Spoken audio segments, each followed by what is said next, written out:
నమస్తే. అందరూ బాగున్నారా? డే 4కి స్వాగతం. ఈరోజు ఏంటి అంటే ఇంకొంచెం మంచిగా చేయడానికి, ఇంకా ఎక్కువ చేయడానికి సూర్య నమస్కారాలను కూడా యాడ్ చేస్తున్నాను. సీక్వెన్సింగ్ కూడా యాడ్ చేస్తాను. ఇవన్నీ ఉంటాయి. సీక్వెన్సింగ్ అంటే ఏంటి అన్న డౌట్ మీకు రావచ్చు. ఇప్పుడు ఇన్ఫైనైట్ ఫ్లోస్ అన్నా, సీక్వెన్సింగ్ అన్నా ఏంటి అంటే యోగాలో ఇప్పుడు మనకు ఒక 10 ఆసనాస్ వచ్చనుకోండి. ఆ 10 ఆసనాస్‌ని కలిపి ఒకటేసారి ఫ్లో లాగా వెళ్ళిపోతుంది. ఎక్కడ ఏ ఆసనాలో స్టాప్ ఉండదు. స్టార్ట్ చేసాం మళ్ళీ అలా ఫ్లో లాగా చాలా ఒక 10 ఆసనాస్ 15, 20, 30 మనకి ఎంత ఇష్టం ఉంటే అన్ని రకాల ఆసనాలని ఎక్కడ కలుపుకోవాలి, ఎలా చేయాలి అదంతా ఇన్ఫైనైట్ ఫ్లోస్ ఆర్ సీక్వెన్సింగ్ అంటారు. నేను మీకు అది కూడా చూపిస్తాను. సూర్య నమస్కారాలన్నీ కూడా చేసుకుందాము వచ్చే వీడియోస్‌లో. మీరు అలానే స్టే ట్యూన్డ్ అంటారు కదా! అలానే చూస్తూ ఉండండి. సో, ఎప్పుడైనా సరే ప్రాణాయామం ఎందుకు చేసుకోమంటున్నాను అంటే వెయిట్ లాస్ అయినా సరే, ఏ సిరీస్ అయినా సరే ప్రాణాయామం చేసుకుంటే మనకేదైతే ఎఫెక్ట్ ఉంటుందో మన మైండ్ అండ్ బాడీ మీద చాలా బావుంటది. ఇప్పుడు మీరు మార్నింగ్ లేస్తున్నారు, మార్నింగ్ చేసుకుంటున్నారనుకోండి. మార్నింగ్ ఇమ్మీడియేట్ లేవగానే చాలా మంచిగా ఏ ప్రాణాయామ చేసుకోవాలి అది కూడా నేను మీకు చూపిస్తాను. కాకపోతే ఇప్పుడు నేను చూపించే ప్రాణాయామ ఏదైతే ఉందో అది ఓన్లీ ఎర్లీ మార్నింగ్ పరిగడుపున మాత్రమే చేసుకోవాలి. సాయంత్రం కంటే మార్నింగ్స్ చేసుకుంటేనే చాలా మంచిది. దాని బెనిఫిట్స్ చాలా ఎక్కువ. సో, భస్త్రికా ప్రాణాయామ అంటారు దీన్ని. నేను మీకు చేసి చూపిస్తాను ఎలా చేయాలి అనేది. సో, మీరు ఇలా సుఖాసనాలో నుంచి వజ్రాసనాలో కూర్చోండి. ఇలా వజ్రాసనాలో కూర్చున్నట్టయితే ఇంకా ఎక్కువ బెనిఫిట్స్ భస్త్రికా ప్రాణాయామాలు. కాకపోతే ఎప్పుడైనా గుర్తుపెట్టుకోండి, నేను మీకు ఎప్పుడూ చెప్తూనే ఉంటాను, మన బాడీని ఫోర్స్ చేయడం వేరు, ప్రెషర్ చేయడం వేరు. ఇప్పుడు లేజీ ఉన్నాం మనం, చేయాలని లేదు. కాకపోతే అప్పుడు మీరు 100% మీ మైండ్ని, మీ బాడీని ఫోర్స్ చేసి మ్యాట్ మీదకి వచ్చేసేయాలి. కంపల్సరీ యోగా చేసుకోవాలి, వర్కౌట్ చేయాలి, వాకింగ్ చేయాలి, ఇవన్నీ చాలా ఇంపార్టెంట్. బట్ బాడీని ఫోర్స్ చేయడం అంటే ఏంటి? ఇప్పుడు నాకు ఒక ఆసన రావట్లేదు, దానికి ఒక పద్ధతి ఉంటుంది. మనం ఎలా చేసుకోవాలి, ఆ ఆసనాలోకి ఎలా వెళ్ళాలి, ఎలా ప్రాక్టీస్ చేసుకోవాలి. ఆటోమేటిక్గా ఇప్పుడు మీరు ఈరోజు 4 డేస్ సిరీస్ కదా, ఆల్రెడీ 3 డేస్ అయిపోయింది కదా, మీరు గమనించుకోండి 1 వీక్ కల్లా మీ బాడీ ఫస్ట్ డే కంటే ఎంత డిఫరెన్స్ ఉంటుందో మీకు అర్థమైపోతుంది. 1 వీక్లోనే స్లీప్ ప్యాటర్న్స్ డిఫరెన్స్ తెలుస్తుంది.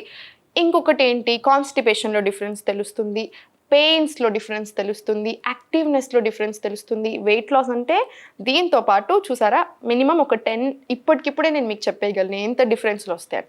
ఇదంతా మనకి 1 వీక్లోనే స్టార్ట్ అవుతుంది. సో, ఫ్లెక్సిబిలిటీ ఇంక్రీజ్ అవుతుంది కాబట్టి బాడీ ఇంకొంచెం మనకి సహకరిస్తూ ఉంటుంది.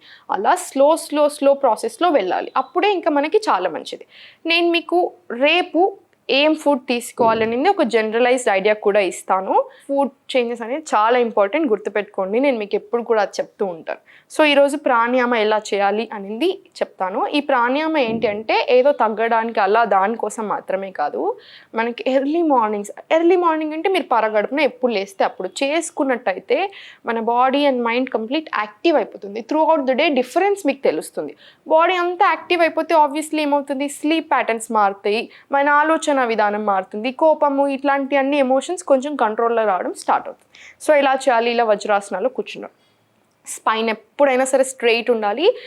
ఏ ఆసనాస్లో అయినా ప్రాణాయామాలో అయినా స్పైన్ అనేది ఇలా హంచ్ పెట్టి ఇలా బ్యాక్ అంతా ఇలా పెడితే ఏమవుతుంది, ప్రాణ అంటే ఎనర్జీ అనేది ఫ్లో అవ్వదు. మీకు అసలు ఫ్లో అనేది లేకపోతే మరి మనకి యాక్టివ్నెస్ అనేది ఎక్కడి నుంచి వస్తుంది? మీరే తెలిసి బ్లాక్ చేస్తున్నట్టు అవుతుంది మన ఎనర్జీని. ఈచ్ అండ్ ఎవ్రీ సెల్కి మన ప్రాణ అనేది రీచ్ అవ్వాలి. అప్పుడే మనం ఏం చేసినా మనం దాని నుంచి బెనిఫిట్స్ పొందగలుగుతాం. సో, ఇప్పుడు ఎలా చేయాలి, ఇలా ఒక పిడికిలు ఇలా బిగించుకోండి, గట్టిగా కాదు, నార్మల్ ఒక లూజ్ ఫిస్ట్ ఇలా చెస్ట్ ముందు పెట్టేసుకొని డీప్ బ్రీత్ ఇన్. ఇలా పైకి వెళ్ళగానే కంప్లీట్ హ్యాండ్స్ ఓపెన్. ఎక్స్హేల్ చేసుకుంటూ ఇలా కిందికి ఎవరు లాగినట్టు ఇలా లాగేసుకొని ఎక్స్హేల్. ఒకటే గోల, నేను మీకు చేసి చూపిస్తాను, ఒకసారి చూడండి.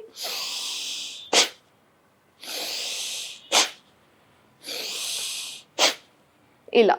సో, మనకి కొంచెం నోస్ బ్లాకేజ్ ఉన్నా, కొంచెం జలుబు ఉంటే ఒక హ్యాండ్ కర్చీఫ్ తీసుకొని అయినా సరే కంపల్సరీ చేసుకోండి. ఎందుకంటే ఈ ప్రాణాయామం వల్ల నేను ఎంతో లాభపడ్డాను. చాలా ఎక్కువ బెనిఫిట్స్ నేను తీసుకున్నప్పుడు మీకు అందుకే అంత కాన్ఫిడెంట్గా నేను చెప్పగలుగుతున్నాను కొన్ని.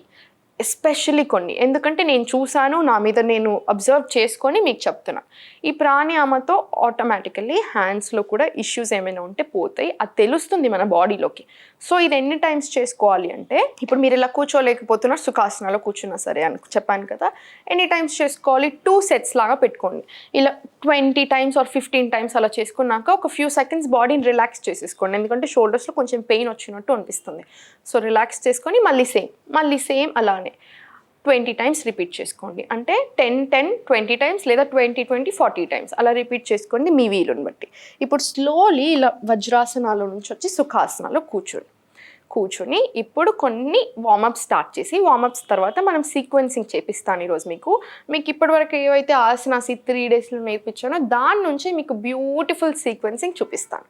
ఓకే, ఫస్ట్ కొన్ని వార్మప్స్ చేసుకోండి కంపల్సరీ. వార్మప్స్ లేకపోతే ఏమవుతుందంటే బాడీ పట్టుకోవడం స్టార్ట్ అవుతుంది, మజిల్స్ పట్టుకుంటాయి కదా, అలా పట్టుకోకుండా ఉండాలి అంటే వార్మప్స్ చేసుకోవాలి. మీకు ఎన్ని వార్మప్స్ ఉంటే దాన్ని బట్టి, మీకు కొంచెం బాడీలో ఇష్యూ ఉంది షోల్డర్ దగ్గర, షోల్డర్ రొటేషన్స్, నెక్ ఇబ్బంది ఉంది, neck rotations, lower back issue ఉంది, సైడ్ ట్విస్ట్, ఇవన్నీ ఇంక్లూడ్ చేసుకోండి. మీకు 40 minutes 45 minutes టైం ఉంది, 1 hour టైం ఉంది అంటే ఇవన్నీ ఇంక్లూడ్ చేసుకోండి. మీకు డిఫరెన్స్ అనేది రాకపోతే మీరు నన్ను అడగవచ్చు, అంత కాన్ఫిడెంట్గా నేను మీకు చెప్తున్నాను డిఫరెన్స్ వస్తుంది అని.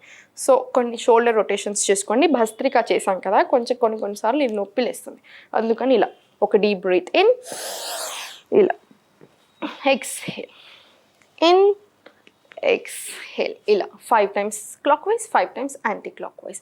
ఇలా చేసుకున్నాక స్లోలీ ఇప్పుడు మనము ఇలా టేబుల్లో వెళ్ళిపోయి ఒక deep breath in, open, exhale, slowly complete relax అయిపోండి. టెన్షన్స్ ఉన్న బాడీలో అన్నీ కూడా పోగొట్టేసుకోండి. స్లోలీ ఇలా మళ్ళీ పైకి ఒక డీప్ ఇన్హేల్, ఎక్స్హేల్, స్లైడ్, ఇలా స్లోలీ మళ్ళీ టేబుల్. ఇది ఎన్నిసార్లు కంపల్సరీ ఒక 10 times చేసుకోండి, రిలాక్సేషన్ కూడా చాలా ఎక్కువ వస్తుంది. ఇప్పుడు స్లోలీ ఇలా అధోముఖ వెళ్ళి, అధోముఖలో ఏంటి అంటే ఇలా ఒక స్మాల్ డ్యాన్స్ లాగా ఇలా లెగ్స్ని ఫీట్ని అబ్జర్వ్ చేయండి. ఒకటి on and of, on and of, ఇలా ఒక 2 deep breaths అధోముఖాలో తీసుకొని, ఇలా 2 deep breaths తీసుకొని స్లోలీ ప్లాంక్ వచ్చేసేయండి. బాడీని బట్టి మెదులుకోండి. ప్లాంక్ వచ్చేసి ఈ రైట్ నీని ఇలా రైట్ హ్యాండ్కి టచ్ చేసుకొని మళ్ళీ సేమ్ ఇలా బ్యాక్, మళ్ళీ స్లోలీ అగైన్ బ్యాక్, స్లోలీ అధోముఖ, సేమ్ మళ్ళీ అధోముఖలో 2 deep breaths, మళ్ళీ సేమ్ ప్లాంక్ వచ్చేసి ఇలా బ్యాక్, అగైన్ ప్లాంక్, ఇలా లెగ్స్ టచ్, బ్యాక్, స్లోలీ అధోముఖ, మళ్ళీ 2 deep breaths, slowly come to ఇలా టేబుల్. సో టేబుల్ వచ్చాక ఏంటి, సేమ్ ఇక్కడ టేబుల్ దగ్గర ఉండి మళ్ళీ ఒకసారి ఇలా లెగ్స్తో touching, back, touch and back, touch and back, ఇలా స్లోలీ రిలాక్స్ అయిపోయి సేమ్ లెఫ్ట్ లెగ్ తోటి touch, back, touch and back, ఇలా స్లోలీ ఇదంతా ఒక సీక్వెన్సింగ్ లాగా. ఇది సేమ్ 5 times ఈ లెగ్ మీద, 5 times ఈ లెగ్ మీద, ఇదంతా మనకు ఒక ఫ్లో. సో స్లోగా ఇలా కూర్చొని, ఇలా ఏదైతే మన వజ్రాసనాల్లో కూర్చొని ఈ వజ్రాసన నుంచి స్లోలీ ఇలా వచ్చేసేయండి. ఇలా వచ్చేసి మన ఐస్ టోస్ని చూసుకోండి, ఇలా సమ్ పిలాటిస్ లాగా ఫస్ట్ ఈ పొజిషన్లో ఉండేసి 1 2 3 4 5, అగైన్ సేమ్ ఇదే పొజిషన్, బ్యాక్, 2 deep breaths, అది అటే చూస్తూ ఉండండి. మన కాన్సన్ట్రేషన్ అంతా పొట్ట మీద పెట్టినా సరే, టోస్ మీద పెట్టినా సరే, స్లోలీ ఇలా లెగ్స్ అవుట్, 1 2 3 4 5 6, ఇలా ఒక 10 to 15 times చేసుకొని స్లోలీ ఇలా పైకి వచ్చేసుకోండి. పైకి వచ్చేసి ఇలా స్లోలీ పడుకొని కంప్లీట్గా 2 legs కంప్లీట్లీ డౌన్, శవాసన, స్లోలీ ఇలా 2 legsని పైకి తెచ్చేసుకోండి. ఉత్తాన పాదాసన, ఐస్ టోస్ని చూడాలి. ఇలా 1 2 3 4, స్లోలీ మళ్ళీ సేమ్ ఉత్తాన, మళ్ళీ స్లోలీ లెగ్స్ బెండ్ చేసేసుకొని ఇలా 1 2 3 4 5, స్లోలీ లెగ్స్ కిందికి తెచ్చేసుకోండి. ఇలా లెగ్స్ కిందికి తెచ్చుకొని కొంచెం హెడ్ పైకి చేసేసుకొని 1 ఆపోజిట్ సైడ్ క్రంచెస్ లాగా 1 2 1 2, ఇలా ఇది కూడా ఒక 10 to 15 టైమ్స్ రిపీట్ చేసుకోండి. ఇప్పుడు ఏదైతే సీక్వెన్స్ నేను మీకు అధోముఖం నుంచి చూపించానో అది కంప్లీట్ సెట్ 2 or 3 టైమ్స్ చేసుకోండి, చాలా బాగుంటుంది. స్లోలీ ఒక సైడ్కి తిరిగి ఇలా సైడ్కి తిరిగి లేసి కూర్చొని 2 కాళ్ళని ఇలా దగ్గర పెట్టేసుకొని మళ్ళీ ఒకసారి బెండ్ లాగా చేసేసుకొని deep breath in 5 times. Slowly ఇదే పొజిషన్ నుంచి నాకు ఉత్తగా నిల్చోవడం కంటే ఇలా ఏదో ఒక ఆసన చేస్తూ నిల్చోవడం చాలా మంచిగా అనిపిస్తుంది. So Malasana, spine straight, 2 deep breaths. ఈ పొజిషన్లో స్లోలీ ఇలా ఈ పొజిషన్ నుంచి ఇలా పైకి రండి, అప్పుడు డిఫరెన్స్ బాగా తెలుస్తుంది. ఇలా వచ్చాక సేమ్ ఇప్పుడు ఇలా నిల్చొని, నేను చెప్పాను కదా కొన్ని ఆసనాలు ఎక్కువ చేసుకుంటామని, సో జంపింగ్ జాక్స్ మళ్ళీ ఒక 15 to 20 పెట్టుకుందాం. జంపింగ్ జాక్స్ అంటే ఇది 1 2 3 4 5 ఇది 15 to 20 చేసుకోండి. చేసుకున్నట్టు ఏంటంటే బాడీలో ఏ టెన్షన్ ఉన్నా మొత్తం పోతుంది. అందుకని ఇప్పుడు లెగ్స్ మధ్యలో ఇలా గ్యాప్ తీసుకొని కంప్లీట్ ఎంత వీలైతే అంత గ్యాప్ తీసుకుంటే ఏమవుతుందంటే మనకి ఈజీ ఉంటుంది బెండ్ అవ్వేటప్పుడు. ఈ ఆసన ఎందుకు అంటే గాడెస్ పోస్ట్ యూజెస్ ఏంటి అంటే ఈ థై ఫ్యాట్, స్టబర్న్ ఫ్యాట్ అంటారు కదా, అంటే మొండి ఫ్యాట్, అది కూడా తగ్గుతుంది. మన పొట్ట చుట్టూ ఉండేది ప్లస్ ఈ థైస్ రెండింటికి కలిసి చాలా బాగా పనిచేసే ఆసన ఇది. ఇలా కాళ్ళని 2 ఆపోజిట్లో పెట్టుకోగలిగితే పెట్టుకోండి, ఫీట్ని. లేదు అనుకుంటే ఇలా పెట్టుకున్నా సరే. ఇలా కంప్లీట్ కొంచెం బాడీని బ్యాక్ తెచ్చుకుంటే ఏమవుతుందంటే మీకు మోకాళ్ళ మీద ప్రెషర్ అస్సలు పడదు. ఇలా ఫింగర్స్ ఇంటర్లాక్ చేసేసుకొని ఇలా పెట్టేసుకొని opposite side 1 again centre, 2 centre, 1 centre, 2 centre. Slowly పైకి వచ్చేసాను. ఇవి 5 చేసుకుంటే సరిపోతుంది. ఇంకొక థింగ్ ఏంటి అంటే ఆ ఆసన చేసేటప్పుడు బాడీని అబ్జర్వ్ చేసుకోండి. లేదు కంఫర్టబుల్ అనిపించట్లేదు అంటే మీరు స్ట్రైట్ నిల్చొని ఇలా ఇంటర్లాక్ చేసేసుకొని డీప్ బ్రీత్ ఇన్, ఎక్స్హేల్ ఇలా స్లోగా కిందికి మళ్ళీ పైకి. అగైన్ ఇన్హేల్, సైడ్ నుంచి చూపిస్తాను, ఎక్స్హేల్ స్లోలీ కిందికి. ఇలా ఇలా వచ్చినా సరిపోతుంది. దాని బదులు ఇది చేసుకున్నా కూడా తప్పు లేదు. సో ఈ అన్ని ఆసనాలు చేసుకున్నాక కాసేపు అలా శవాసనాలు రిలాక్స్ అవ్వండి. లేదా ఇలా 2 చేతులు ఇలా పెట్టేసుకొని డీప్ బ్రీత్స్ తీసుకోండి. ఒకసారి మొత్తం బాడీ అంతా ఈక్విలిబ్రియం, బ్రెత్ అంతా నార్మలైజ్ చేసేసుకొని రిలాక్స్ అయిపోవచ్చు. Thank you so much.